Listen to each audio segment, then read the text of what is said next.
You're watching Fox 35 News Plus, streaming on Fox Local.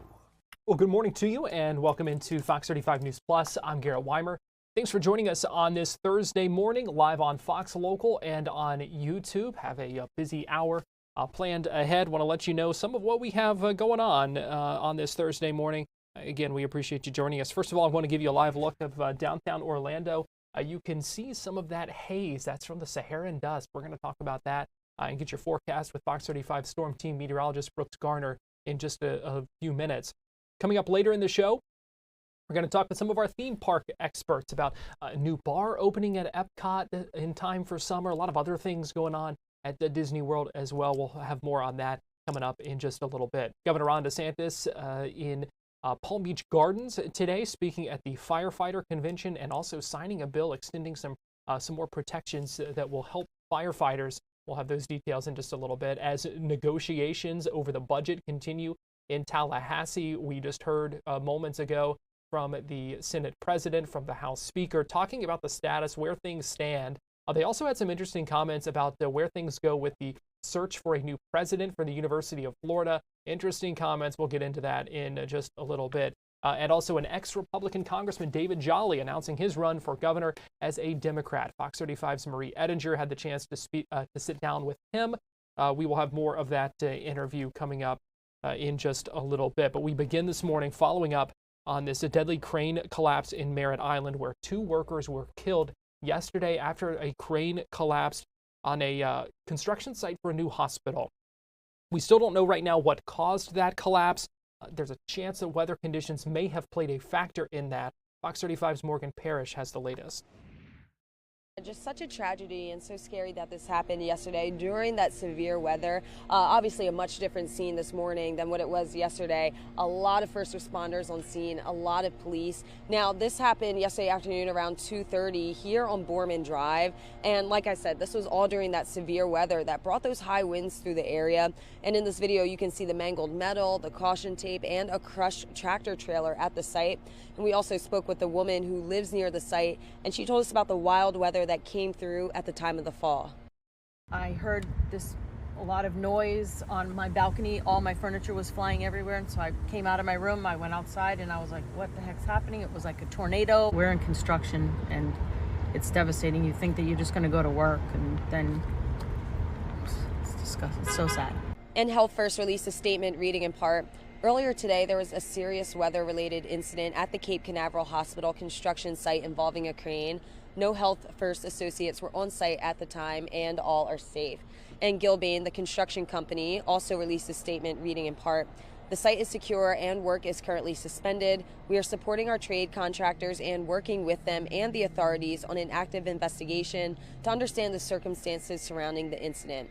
And we're still working to learn the official cause of the collapse, but what we do know is that during that storm yesterday, winds were going at a speed of 53 miles per hour in this area. So as soon as we get an update, we'll be sure to bring you the latest details. For now, reporting in Merritt Island, I'm Morgan Parrish, Fox 35 News. Meanwhile, in Orlando, former Orlando Commissioner Regina Hill announced her official reelection campaign last night. You may remember she was suspended previously because she's facing felony charges and a lawsuit, but that's not stopping her from running for re-election in District 5. Fox 35's Marley Capper has the details. Good morning. This new push comes as she's facing several charges, so let's go over those. Prosecutors say the suspended commissioner exploited a 96-year-old constituent that she met while in office. She is currently charged with 3 counts of exploitation of the elderly, mortgage fraud, scheme to defraud, and 2 counts of fraud impersonation. Her trial was set for May, but was just pushed back until August. The governor suspended Hill from her position, and when asked about the relationship, she says there's no problem. I have no type of problems or issues with Governor DeSantis. He is the governor, and I respect leadership. Right now, I'm concerned with working. I've always worked. As you know, the city is a nonpartisan seat. The election for District 5 will take place in November. Fox 35 Storm Team meteorologist Brooks Garner joins me now. And Brooks, we are seeing that haze out there today. Absolutely. It is the long anticipated and much dreaded Saharan dust. It is here. It's making skies look hazy, and it's making breathing a little tougher for folks, especially if they suffer from chronic respiratory illnesses. For the healthy folks, it's really more of just a curiosity, maybe a little bit of an irritation. It might have you sneezing a little bit, like the pollen season. Little tiny microscopic particles of dust and grit and sand that blow in all the way from the desert, obscuring our view, making it look hazy. And it will be thickest today. So we've got this is a live view from our NASA-based satellite, and it is zoomed in on Florida, showing that darkest of grit, indicating the highest density of Saharan dust out of this entire event over the next couple of weeks. Now, there is dust traceable all the way back to Africa right now, and in fact, over in Dhaka on the west coast of Africa, a new plume of dust is blowing off the continent. So over the next couple of weeks, we're going to have various bouts of this Saharan dust, which happens in late spring through the middle of summer just about every year. But some summers are dustier than others, and this one looks to be quite dusty. This can also tamp down hurricanes and tropical development. And essentially, it's like a giant paper towel in the sky mopping up the humidity at the mid-levels of the atmosphere between 5,000 and 15,000 feet. And that can undermine any kind of tropical development before it happens. And that's essentially what we saw with a blob off of the Georgia coastline as a potential development zone that just went away with the dust driving. And over the next 2 weeks, we don't see any threat of anything developing anywhere within the region of the Atlantic basin, thanks in part to this dust. So that's one good thing. Another thing is this fertilizes the Amazon jungle, the rainforest, the lungs of our planet, with very valuable phosphorus and iron minerals, and it also fertilizes the coral reefs across the Caribbean and the Florida Keys, keeping everything healthy. One detriment is that it can also fertilize algae blooms, so you get some red tide sometimes. So there's always pluses and minuses to life, but that's what the haze is out there. Temperatures around 80 degrees at this 11 o'clock hour. We're going to see temperatures this afternoon at the theme parks in the middle 80s, so a little warmer than it was yesterday. Rain is in the forecast today, but it will not be as extensive as it was yesterday. We'll have more of an isolated to scattered storm setup. The thing about the storms today is they'll feature a lot more lightning, as well as what could be gustier winds over 60 miles per hour. 90 will be the high today in DeLand, 90 in Bushnell, and 89 in Orlando. 86 in Melbourne will be the high today. Into the weekend, we're going to see temperatures warming up into the 90s. 93 Saturday, 94 Sunday. The dust will tamp down a little bit. The sun will come out, and storms, instead of being scattered to numerous, will be isolated at best. We've got a chance of rain for this afternoon here and there, isolated in nature, the best chance between about 1 and 7 p.m.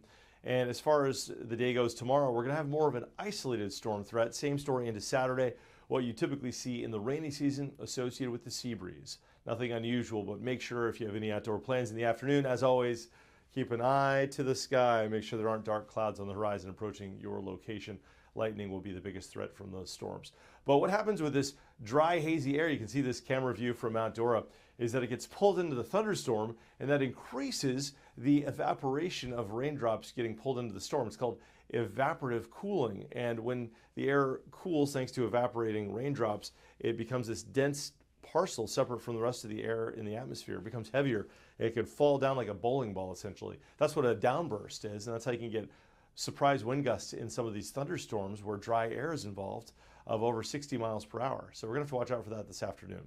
All right, 89 will be the high today, 92 tomorrow. Looking ahead to next week, we'll see mid-90s through early next week. Rain chances making a return toward midweek with a 60% likely chance during the afternoon thanks to the sea breeze. So Garrett, we'll be keeping an eye out there for all that dust. It's always interesting to think about something that happens 5,000 miles away. A big dust storm can be blown clear across the Atlantic Ocean and into Florida. It really is kind of crazy. How long are we going to be dealing with that? Well, it looks like at least for the next several weeks, probably into late June, we'll have various bouts of dust blowing across the Atlantic at various intensities and densities. It'll probably be by far most dense today, at least for the next week or two, but we've got that new plume blowing off of the west coast of Africa we'll have to track. But one good thing is that we've had a really slow start to the hurricane season, and as long as that dust is prevalent, it's going to be hard for much to develop. So a lot of folks say, well, how long will it last? I mean, can the dust last all summer? Well, typically late July, early August, the dust goes away because it gets a lot rainier in that region, and also the wind storms are not as prevalent, so there's not as much dust lofted into the air. And at that point, we approach the peak of the hurricane season, and there's nothing to stop them. So that's why also September is the peak of the hurricane season. Makes sense. Still kind of crazy, but it does make sense. It is. It really is. If it makes you feel better, it's been happening like this since the Sahara has been the Sahara over 65 million years, and as long as the trade winds have blown across the Atlantic. So it's nothing new. It's just always a surprise, and we've got the modern technology to track it from point A to point B. I think for a lot of people, it's almost hard to believe, but we've confirmed it's all true, and that's where it comes from. Yeah, interesting stuff. Fox 35 Storm Team meteorologist Brooks Garner, we appreciate you joining us. It's always my pleasure, Garrett. Have a good one. And you can see that haze in our camera here on over downtown Orlando on this Thursday morning. Going to take a break here on Fox 35 News Plus, but we will be right back.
You're watching Fox 35 News Plus, streaming on Fox Local.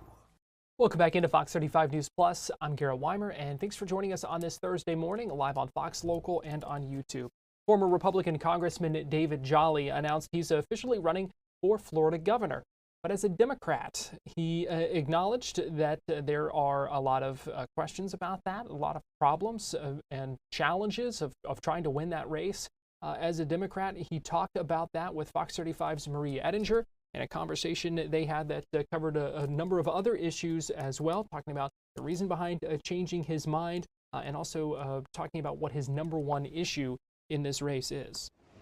Look, housing costs is number one in the affordability crisis, and property insurance is the largest driver of that, property taxes as well.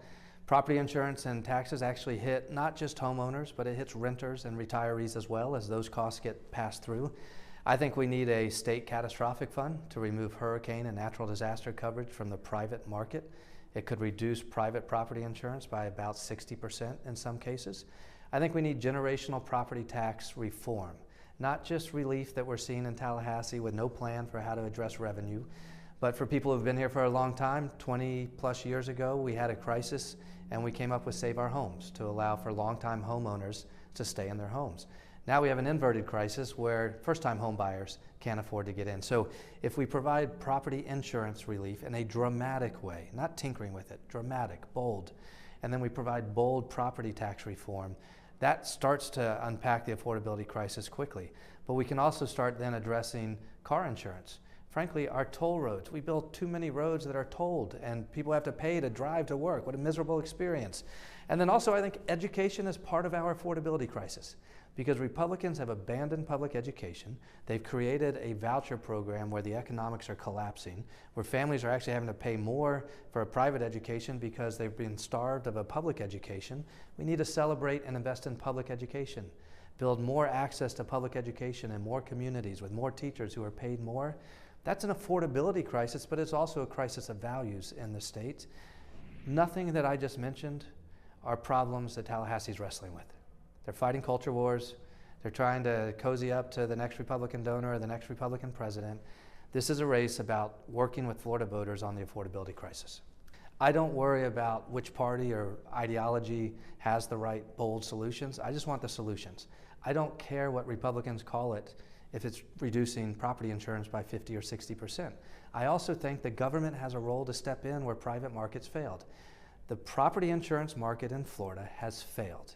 It's failed as a result of natural disasters, our inability to plan and prepare for them, to invest in resiliency. We have a private insurance market that's failed. And so government's role is to step in and provide relief for people. We are the government, we fund the government. And so I think it's exciting to say the government can step in with a state catastrophic fund. I introduced a national cap fund in Congress. As a Republican, my colleagues cried socialism. I said, I don't care. If it's relief for voters, we're going to do it. Actually, I want to talk about that too. So I was Sure. looking at your record while you were in Congress, and a lot of them seem like things that I would typically align with the Democratic Party today. So Yeah. I'm wondering if have the parties changed, or have you changed? Doesn't seem like you have. Right. And so what's the switch been like? What brings you to the Democratic Yeah, Party? I love that question. Look, I grew up a preacher's kid. I'm still a person of deep faith. I guess my orientation was always around ministry and service. So I'm always looking for how we bring people together, how we lift up people, how we serve people, how everybody gets a voice. I was a Republican in a district President Obama won twice, and so it was a very diverse community. I was always kind of a Bush 41 Republican, and when I served in Congress as a Republican, I supported marriage equality, climate change, gun control, campaign finance reform. I was the only Republican to vote against the Planned Parenthood investigation. When Republicans wanted to remove money from Planned Parenthood, I offered a compromise to move it into community health centers. Today, I'm for the full codification of the Roe-Casey framework. But I say all of that because it also represents a journey, right? My critics will hit me and say, oh, he's changed his mind. Please, let's talk about that. That's my strength. That's my strength, is that I've changed my mind, because most voters have. I think what's wrong with politics is politicians are afraid to actually take new information and make different decisions. I'm excited that I've had a political journey that's led me to where I'm at. And I think most voters, if you ask them, have your politics changed in the last 10 years? The answer is yes. In the Trump era, some people have hardened their partisanship or their politics or doubled down on it, but a lot of people have evolved. Some people have changed parties, left parties. That's my journey. And this race is actually about a coalition. There are not enough Democratic voters in Florida to elect a Democratic governor. That's just math. I love the Democratic Party because we get to accept math and science and data. There are not enough Democratic voters to win the governorship. So we have to have a coalition of Democrats, independents, and Republicans to win, and that's an area that I feel very comfortable in. Look, I think the culture wars of the last 6 years by Republican politicians are wrong. They're ugly, they're disgusting. It makes me question whether I want to raise our children in a state where people are marginalized, where you're only celebrated if you fit a certain profile. I think everyone should be celebrated. I want our kids to grow up in a Florida where they are exposed to the greatest amount of diversity. It doesn't challenge our values or our faith or our orientation at home to be exposed to and to learn from other cultures and other communities. It makes our kids stronger, better, more prepared for life, more empathetic. At home, we will orient our family around the values that we think are right, prepare them to make decisions when they reach the age of majority about their own values.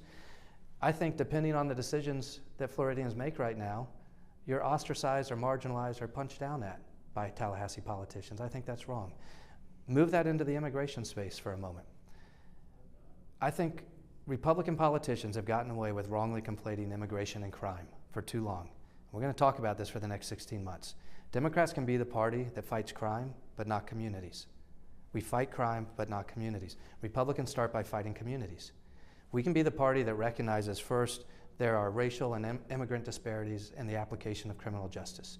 But we can also be the party that says, wherever you come from, If you were born here, if you were born somewhere else, if you're a Tallahassee politician, if you stole money from the Medicaid program, we're going to be tough on crime. We're going to investigate you. We're going to apply accountability. But we can do that while we are lifting people up, lifting communities up. Republicans won't do that. We're going to decouple crime and immigration in this race. The economics of the school voucher program are about to collapse. We don't have school choice under Republicans. We have a false choice. But we have to start first and foremost with saying we're going to invest in public education. We're going to build more schools in more communities with more teachers who are paid more. Let's not fight for a 3% raise. Let's fight for a 30% raise. Excellence in public education today exists only out of the sheer will of our teachers and our administrators, not because of funding, because Republicans have abandoned it. Republicans in Tallahassee gave away the plot when they went to universal vouchers. 70% of first-year voucher families under universal vouchers, 70% of families were already in private schools. They didn't need the money. This is no longer about helping families. It's about diverting resources to private schools. But here's the problem. The private schools do not have to provide the same services. They don't. So first, private schools took the vouchers and then increased tuition. So families are saying, wait a minute, what just happened? I think we put rules on the voucher system. We go back to means testing. If you're a school that accepts a voucher, maybe that should be it. Maybe that should cover the entire cost of tuition, or at least we cap the rate of inflation for that student at that school. But most importantly, voucher schools have to provide the same services as public schools. If a first grader can't read, you don't get to kick them out. You have to provide an IEP because that's what a public school has to do. And so maybe I'm a little different Democrat, right? Democrats in the past have said, kill the voucher program. I think the choice program is here, but we need to make it a fair choice. We need to invest in public education so it can outcompete our private schools. But we also have to say if public and private schools are education partners to Florida's families, then they have to apply the same set of rules. Republicans have said we're going to starve public schools, give money to private schools, and the private schools don't have to provide the same standards or services. Where that goes 10 years from now is our public education system in the state of Florida creates a permanent underclass. And I think Republican politicians are probably okay with that. I'm not. How are you going to get it done? It's not like funding public schools Yeah. is a new topic in Florida. I've been out of politics long enough to tell the truth. None of this happens on day one. This is a fight. And if we have a Republican legislature, it's a fight we put in front of the voters. If I have the opportunity to be elected, it will be a historic change moment in the state of Florida and nationally that Florida elects a Democrat. So then Republicans will have to explain to voters why they're standing in the way of lower insurance or better schools. I like that environment. But let's also be honest, to get to a 30% raise for public school teachers, that doesn't happen in the first year. That's a target we try to get to. To get to a fully funded state catastrophic fund for property insurance, that's a target that could take several years to get to. So we have to be sober about expectations, recognize that we have to adjust revenue and resources in the state to match our needs. That doesn't mean coming after people with more new taxes. It means creating a fair system. Right now, we've just seen the scandal. Insurance companies and corporations get to move profits out of state and keep their losses here. If we go to combined reporting for insurance and other corporations, that generates $2.5 billion of new money we can put into priorities in the state. That would fund a lot of teachers, give huge pay raises. That would help us with transportation, with roadways, with law enforcement. Republicans aren't talking like that in Tallahassee. I know there's a coalition that wants to get Florida to where it can be. It's not the good old days. The good old days weren't always good for everybody, but we have aspirations as a state where under Republicans, Florida has become a home for the rich and the reckless. We can make it a home for everybody. And that doesn't take Democrats alone to do it. Democrats, Republicans, and independents know we can make Florida a home for everybody. And here's the response from Congressman Byron Donalds, who is running on the Republican ticket for governor here in the state of Florida, calling David Jolly an anti-Trump radical leftist, saying he's completely out of touch with Florida's voters and our values. He says Florida is Trump country, and I'm proudly endorsed by President Trump to be Florida's next governor. As governor, I will fight side by side with President Trump to protect Florida families and make America great again. So the three high-profile candidates in this governor's race, you're looking at Byron Donalds, congressman from the Naples area, who is running as a Republican, David Jolly, the former Republican congressman from the Tampa Bay area, who is now running as a Democrat. You also have the former state Senate Democratic leader, Jason Pizzo, who is now running as an independent. So a lot of musical chairs when it comes to the party registrations and running in this election. So for the governor's race for next year. We're going to take a break here on Fox 35 News Plus, but we'll be right back.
You're watching Fox 35 News Plus, streaming on Fox Local. Welcome back into Fox 35 News Plus. I'm Garrett Wymer, and thanks for joining us. Today, lawmakers approved a resolution to extend the legislative session to June 18th as part of budget negotiations as those continue trying to avoid a government shutdown, trying to come to an agreement when it comes to tax packages and all kinds of things that are still up in the air when it comes to these budget negotiations in Tallahassee. We heard, the House gavelled into session around 9 o'clock. The Senate gavelled in around 10 o'clock. They shortly after that, after kind of passing those resolutions, gavelled out. But we did hear from both the House Speaker, Danny Perez, and Senate President Ben Albritton, who spoke with reporters in their respective chambers once those sessions ended. They talked about the budget. They talked about a lot of things. But what I want to highlight for you this morning, some interesting comments made about the search for the University of Florida president, because we saw earlier this week on Fox 35 News Plus and on Florida Live, as the Board of Governors questioned Dr. Santa Ono, who was the sole finalist for that presidential job. The former president of the University of Michigan questioned a lot about the DEI policies and that kind of thing. He was unanimously approved by the university's Board of Trustees, but the Board of Governors, who had to confirm that hiring, rejected him. And so University of Florida now going back to square one, basically, when it comes to the search for a new president. And when asked about this whole situation today, House Speaker Danny Perez basically said, who would want to subject themselves to this process, as calling it a flawed process, and really not sure where things go from here. Here's what the House Speaker said when asked about this just a little bit ago. Can I ask you, I'm guessing somebody else jumped in, what happened with Michigan President Ono, UF candidate? He was rejected by the Board of Governors. The House had pushed forward several changes in how presidential hires and the process, and including bringing back transparency, and you referred to it as a spoils system, and that all kind of fell apart at the end of session, the effort to try to do that. What's your thought process of watching everything play out in the last couple of weeks? Yeah, It did fall apart. It didn't fall apart because of the House. I mean, I'm still a believer in that. I mean, if you look back at our bill, if our bill would have been implemented prior to this presidential search taking place, neither the University of Florida nor the Board of Governors nor ONO would have been in this position. All of the deficiencies that ONO had prior to the presidential search coming to a conclusion and eventually going before the BOG would have been discovered. It was not discovered because no one knew that ONO was the one that was going to be nominated, unanimously approved, and sent to the BOG. What many fought back on was that the BOG chair had to have the veto power. Well, he had the veto power. He never used it.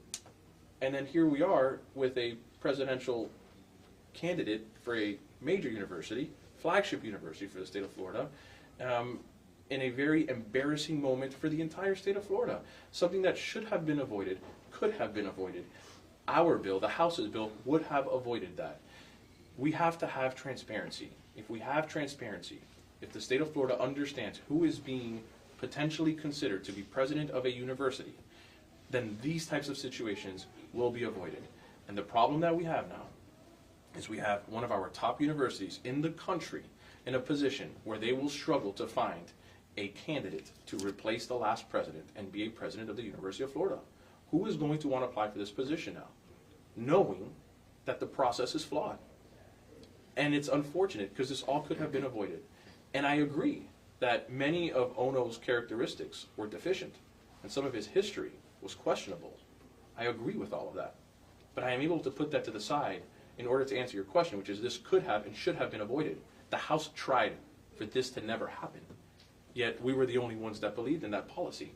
I still believe in that policy. Hopefully, now that we have seen this example come to fruition and become a reality, unfortunately, we can now once again have that consideration and that conversation of the policy that the House passed.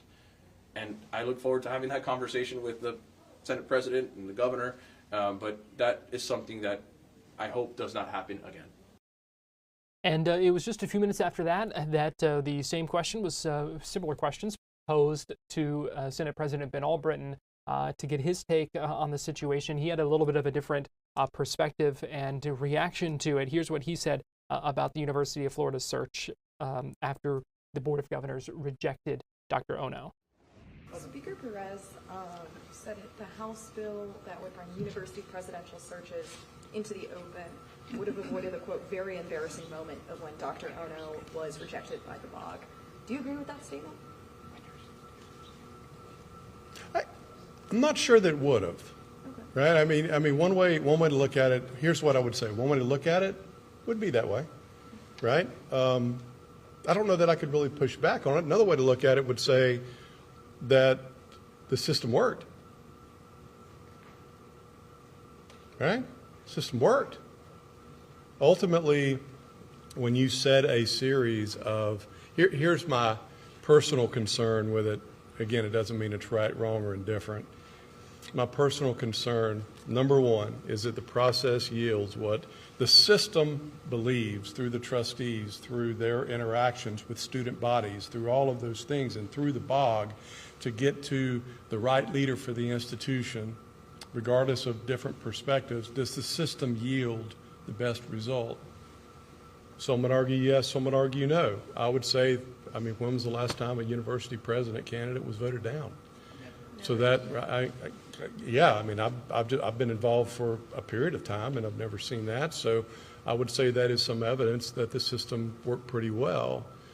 The checks and balances as you move down the road. My concern about the conversation about having like I've heard, right, quote unquote, completely open process from the beginning. Think about human nature for a second. And again, this isn't a kick on the Speaker or the Florida House. These folks are patriots, no question about it. And I respect them. My term in the House helped me understand the culture of the House better. But when human nature, when you decide you want to look at another opportunity and you're in one situation and you see this other opportunity and it's something that appeals to you, is it good or bad for the folks that you're working for right now to know that you're looking at another option. That's in real terms. That's probably different in every circumstance. But I know this. One downside to that is they know you're not happy where you are. How does that help leadership prospects? Probably not very well. So, and again, that's just in contrast. That's not in conflict with where the Speaker in the House is. It's just a difference of opinions, which is why nothing happened this year. It's not, well, the Senate versus the House. It's an accumulation of perspectives that we blend together and try to build out the best results. The changes in the higher education system, I applaud the Speaker and the House for taking it head on. It's a complicated situation. Let's keep talking about it. Right? Not about winning and losing. Let's just be sure we get the right result in the end. But as a follow-up, UF is basically... Oh, sorry. The University of Florida used the wording of the law that you passed a few years ago to only come up with a list of a sole finalist. They interpreted the language. When that bill was discussed on the floor, there was a conversation about no, it would be finalists, plural, but UF has only had singular finalists. Should you at least clarify whether or not there's more than one finalist who has to have their name made public, or do you think UF should be able to continue to go on only naming one person as opposed to all other institutions, FAMU, a couple others, they've had 2 or 3 finalists? Should it just be one person pops out at the end, or should there at least be 2 or 3? So let me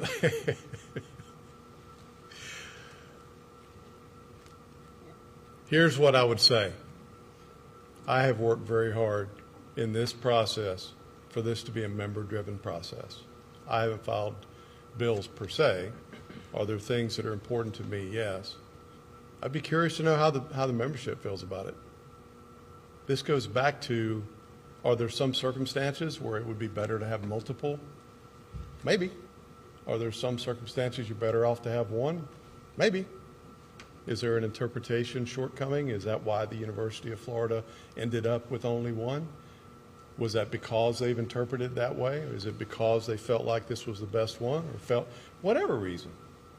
I'm open to the conversation on it, but I'm not going to give you something definitive at this point. I haven't even watched the BOG meeting or any of the information on it at this point. I'd like to be well informed in what some of the comments were. We've been busy trying to get a budget moving, so. We'll be right back after this.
watching Fox 35 News Plus, streaming on Fox Local. Welcome back into Fox 35 News Plus. I'm Garrett Wymer, and thanks for joining us on this Thursday morning, live on Fox Local and on YouTube. We are tracking some breaking news this morning. We have learned of the arrest of Osceola County Sheriff Marcos Lopez. We have confirmation that he has been arrested. We are also learning from the Lake County Sheriff's Office confirming that he has been brought to their jail in Tavares. We still don't know at this point any information about charges. We are told from a spokesperson for Osceola County that they will be issuing a statement shortly. So we will be following up on this, trying to learn more. But again, confirmation of the arrest, Osceola County Sheriff Marcos Lopez being held at the Lake County Jail, according to the Sheriff's Office there, still trying to learn more about the charges he is facing. And we will have much more coverage on this coming up in just a few minutes. So we're going to take another quick break and we'll be right back.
Welcome back into Fox 35 News Plus. I'm Garrett Wymer, and thanks for joining us on this Thursday morning. We are tracking breaking news right now as we continue to learn more about the arrest of Osceola County Sheriff Marcos Lopez, who we have confirmed is in custody facing charges. Again, we are still trying to learn what those charges are, what he is accused of, what this may be involving. We are still trying to nail down all that information, but we have learned that he has been arrested, that he's being taken to the Lake County Jail, and waiting to, still actively working to try to get more information about this. But obviously, a bit of a unique situation here with the arrest of one of our area sheriffs here. And so joining us live now to talk about this and kind of where things go from here as well is Jamie Copenhaver, former sheriff's detective and investigator. And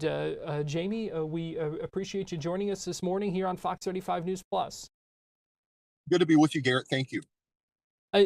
Jamie, I first want to get your reaction, just kind of overall. I mean, it's a bit of an extraordinary situation when you have a as high profile of a official, an elected official like this facing charges.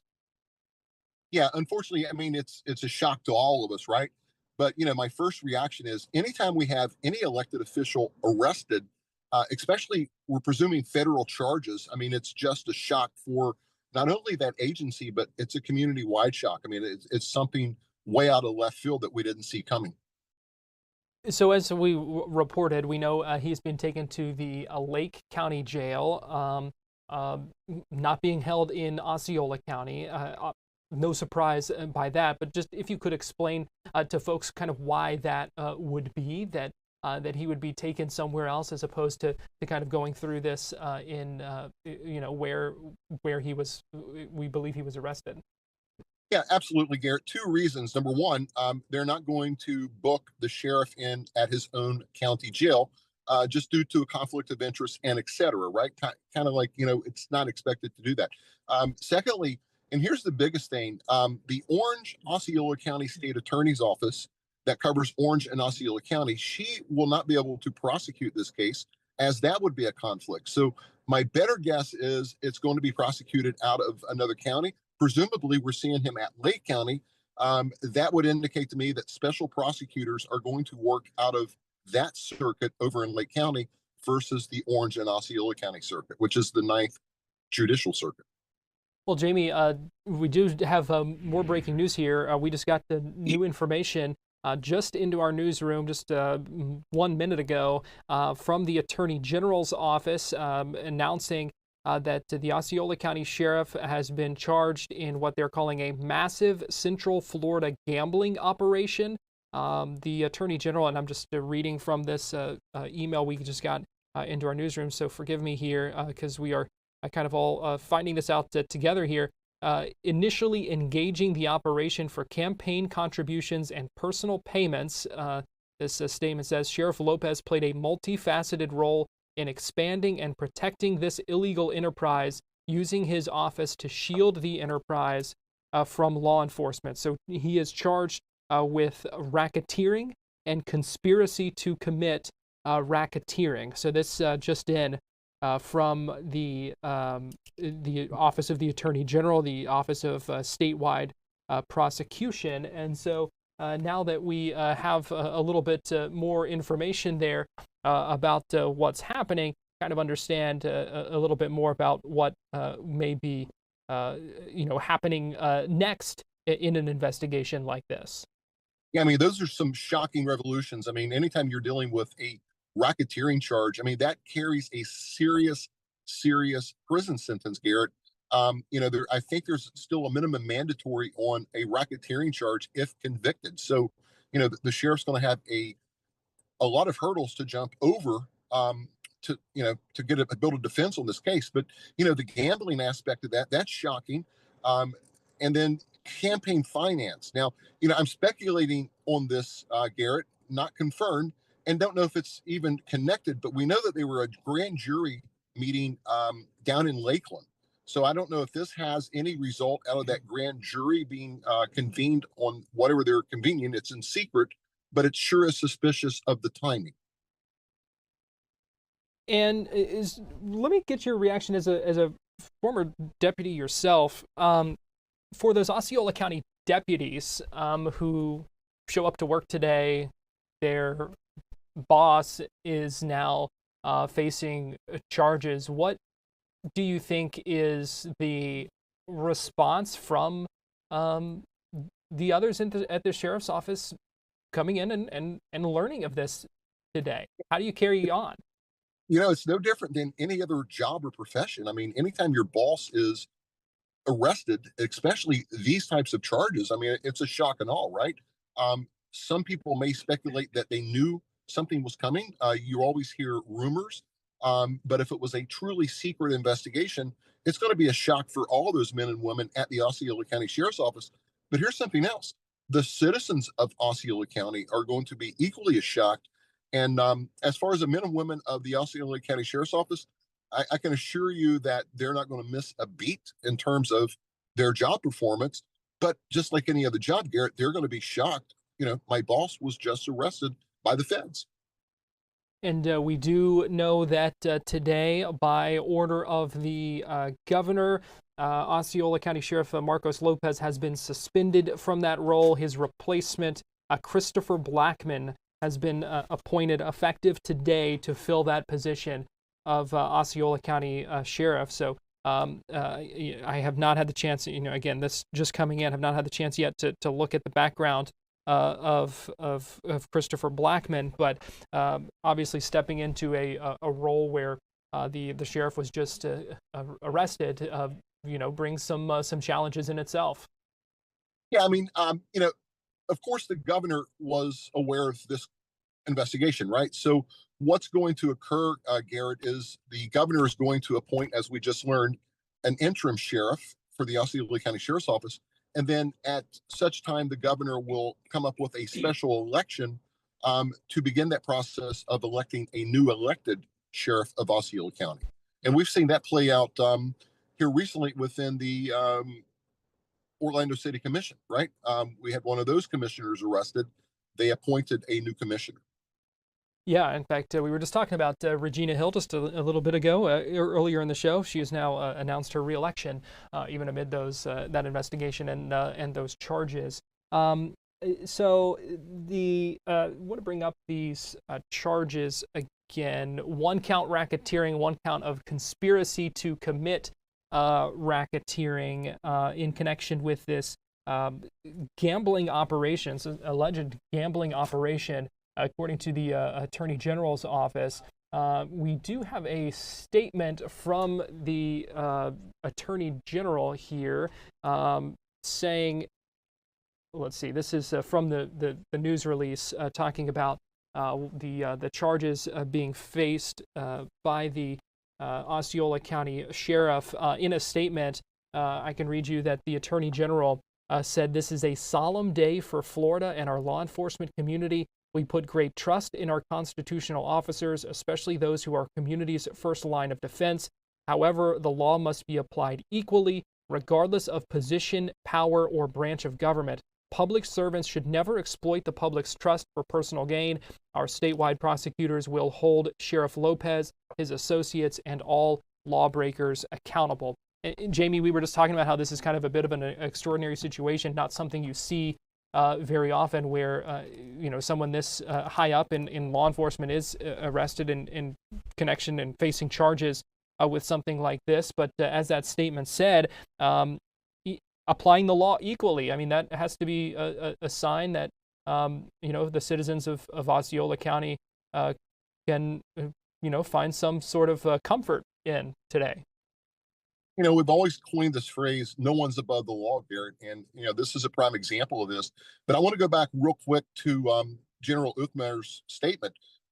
Sheriff Lopez and his associates. So that wording, the way he framed that statement, tells me that, other people, I would believe, would be indicted and arrested after this arrest. So I would look for more and additional arrests coming out of this case from, quote unquote, Uthmer's statement associates. Well, Jamie, we appreciate it. If you don't mind sticking with us a little bit longer here, we are going to step aside, take a quick break here on Fox Local, but we'll be right back after this.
Welcome in here. We are tracking breaking news this afternoon out of the Fox 35 newsroom. We appreciate you joining us. I'm Garrett Wymer. We are tracking the arrest of the Osceola County Sheriff Marcos Lopez, now facing charges in what the Attorney General's office is calling a gambling operation. This breaking news coming into our newsroom, confirming it just in the last little bit. We know the charges. The Osceola County Sheriff is facing 1 count of racketeering, 1 count of conspiracy to commit racketeering. Obviously still very much a developing situation, but joining us live now to let us know a little bit more about what we are learning here, Fox 35 says Stephanie Buffamonte.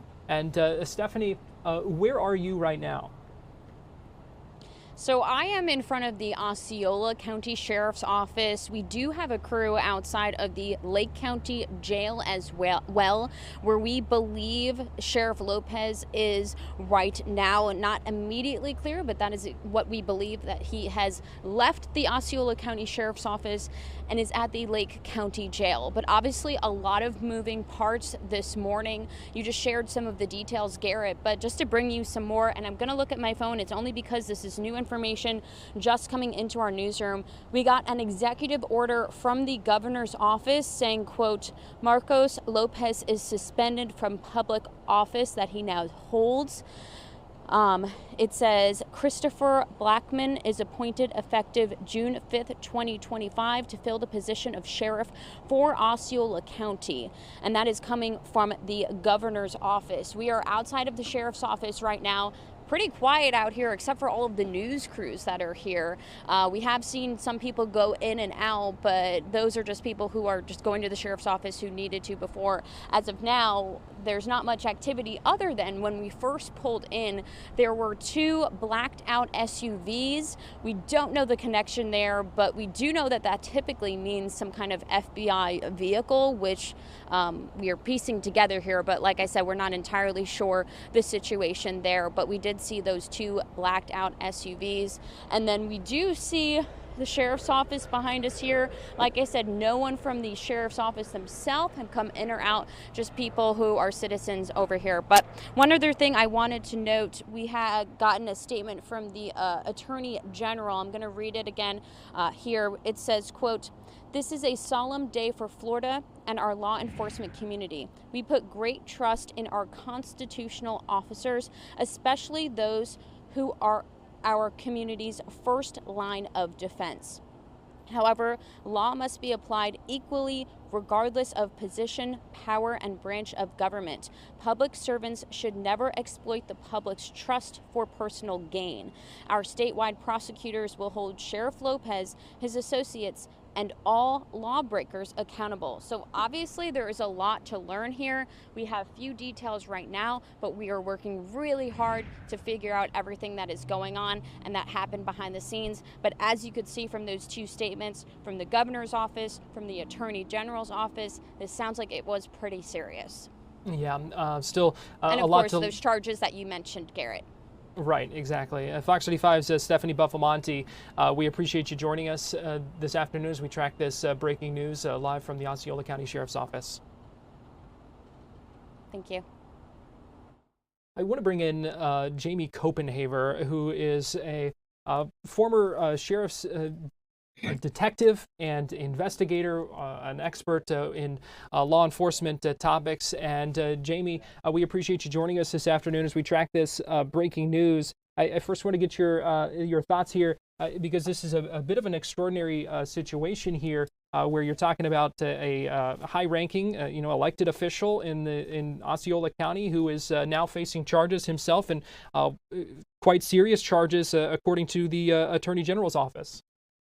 Yeah, Garrett, we haven't seen any of the paperwork in terms of the charging affidavit documents from the court, but just the sheer statement coming from the Attorney General, these are some pretty serious charges being levied against the sheriff. We covered this a little bit earlier. I'm curious to see what associates that the general was speaking about when he framed that statement for the release.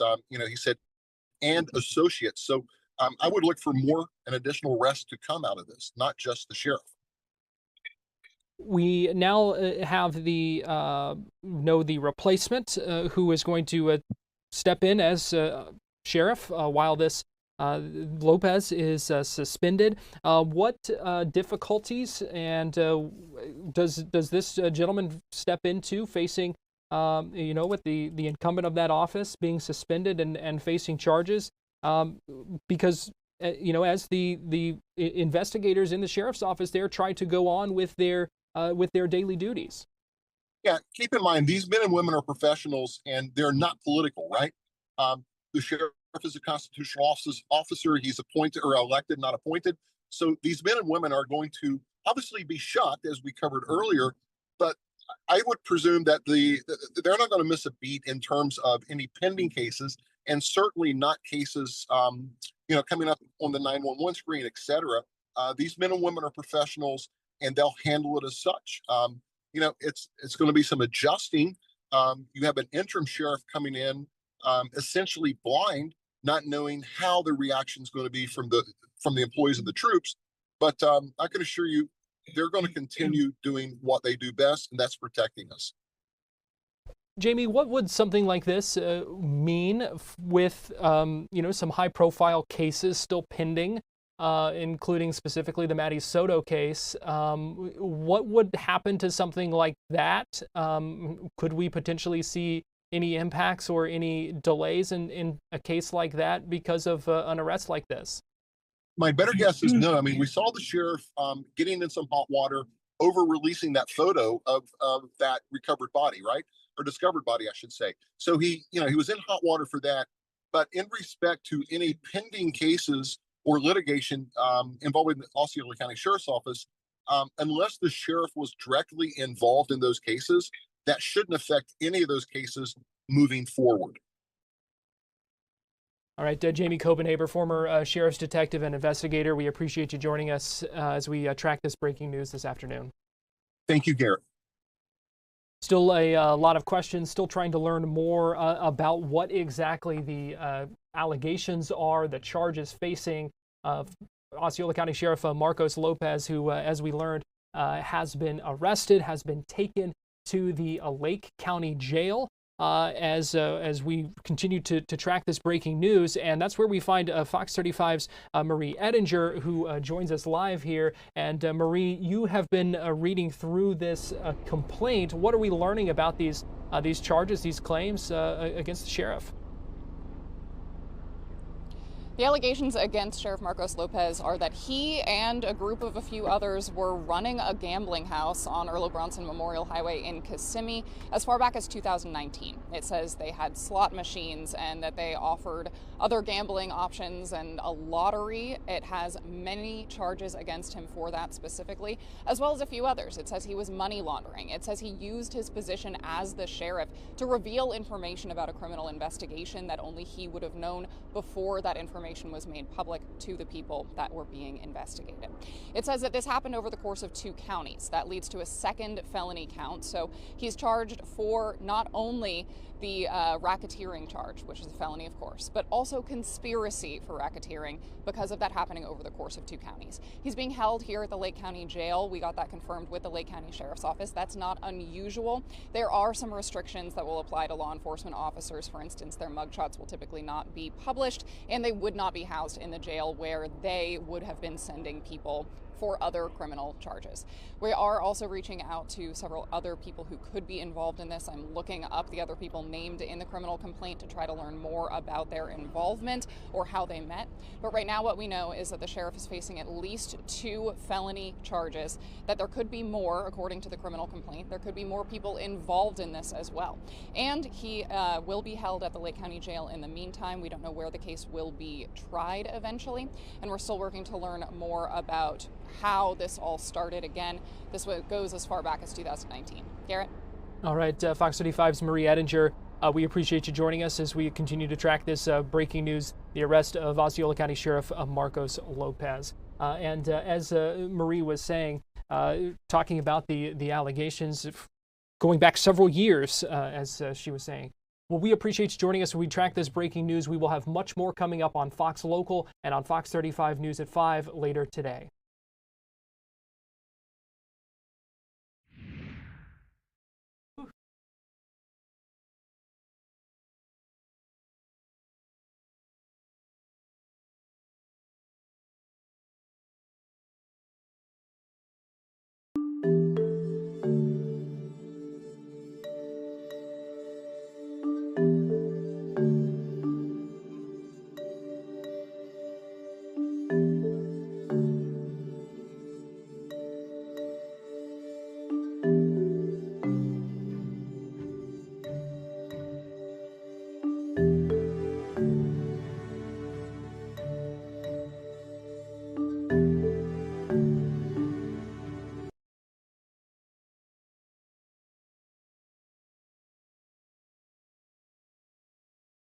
We're not going to see a lot of the sun out there. No, not a lot of sun. A little cloudy. We were talking about this a little bit. I'm feeling the Saharan dust impact, I think, and a little stuffy Probably today. a lot of us are. Let's check in with Brooks. What say you, Brooks? We've seen your graphics. Are you blowing your nose? No, I'm not.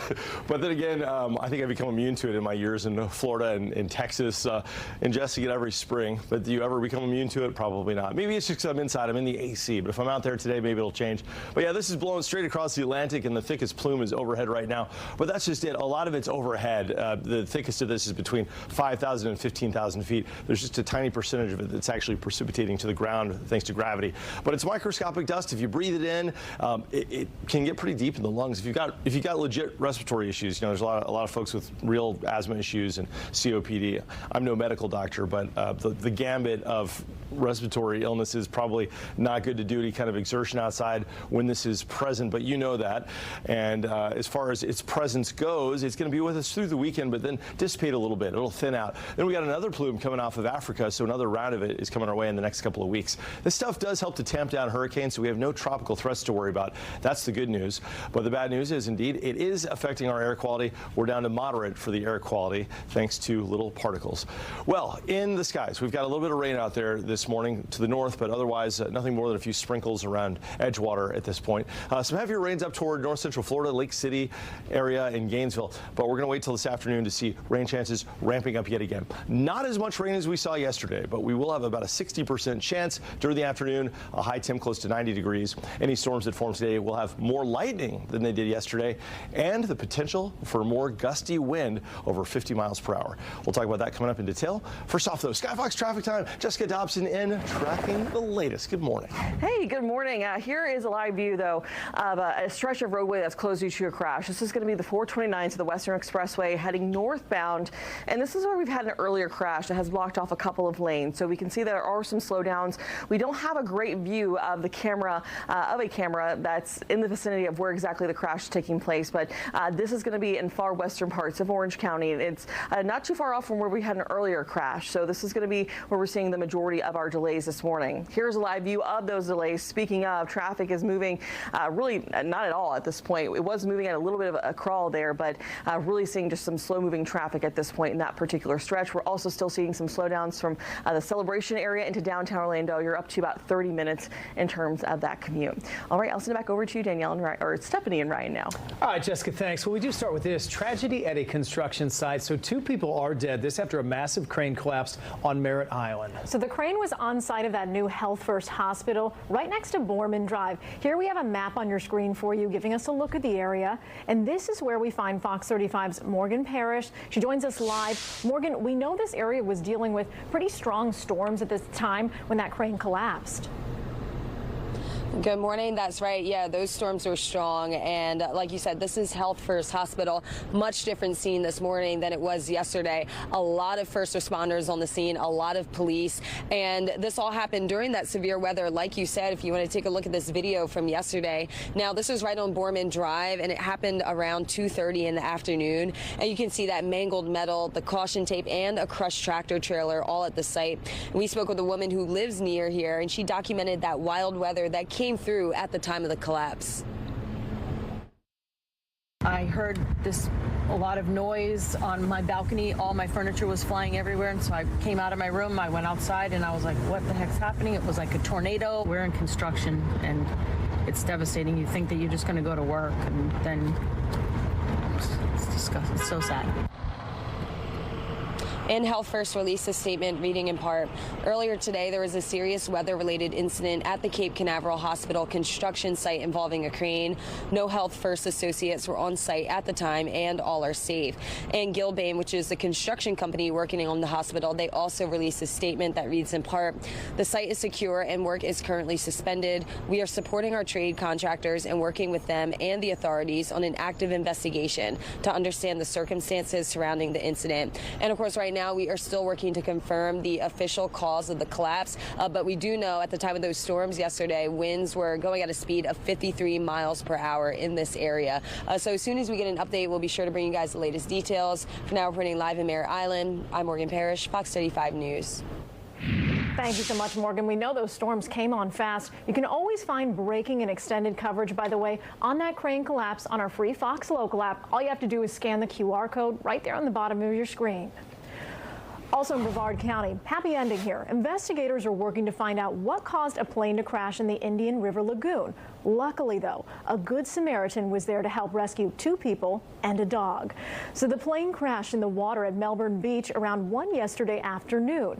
FWC says a kayaker, though, helped those 2 survivors make their way from the water onto the shore. You can all see them here. People who live near the crash say they are thankful everyone survived and no homes were damaged. Just surprised that that they made it out of, because that water is extremely deep in areas, and it's very volatile with all the debris and so forth in the river. But yeah, that's a real blessing that they made it out safely. The Federal Aviation Administration is now leading that investigation.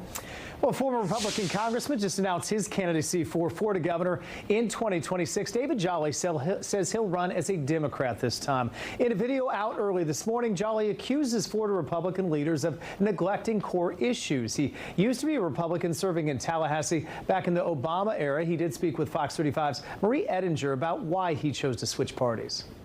I was looking at your record while you were in Congress, and a lot of them seem like things that I would typically align with the Democratic Party today. So I'm wondering if, have the parties changed or have you changed? It doesn't seem like you have. Right. And so what's the switch been like? What brings you to the Democratic Party now? I'm always looking for how we bring people together, how we lift up people, how we serve people, how everybody gets a voice. My critics will hit me and say, oh, he's changed his mind.